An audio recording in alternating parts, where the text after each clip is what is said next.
প্রতিদিনের মতো নৈশপ্রহরীর দায়িত্ব পালনে বাসা থেকে বের হয়েছিলেন তপন সরকার। সকালে কর্মক্ষেত্রে পাওয়া গেল তার গলা কাটা মরদেহ। স্ত্রীর তাই বুক ফাটা আর্তনাদ।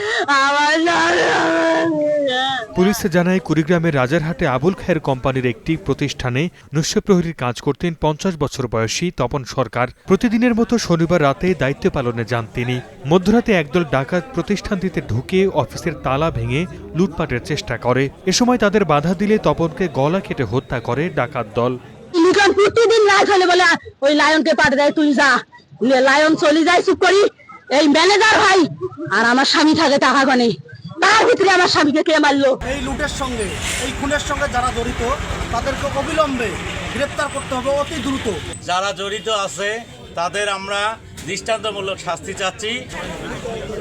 খবর পেয়ে পুলিশ ঘটনাস্থল থেকে মরদেহ উদ্ধার করে হাসপাতালের মর্গে পাঠায়। আশ্বাস দিয়েছে জড়িতদের শনাক্ত করে আইনের আওতায় আনার। তারা ওই যেমন সিসিটিভি সব খুলে নিয়ে গেছে, ডিভিআরও খুলে নিয়ে গেছে। তারা ওইটা প্ল্যান করে তারা কয়জন এসেছিল না এসেছিল এটা আমরা তদন্ত করতেছি। আমরা সবকিছু তথ্য উপাত্ত সংগ্রহ করতেছি। চক্রটি প্রতিষ্ঠানটির লকার ভেঙে ৩৫ লাখ টাকা লুট করেছে বলে জানিয়েছে কর্তৃপক্ষ। Desk report, star news.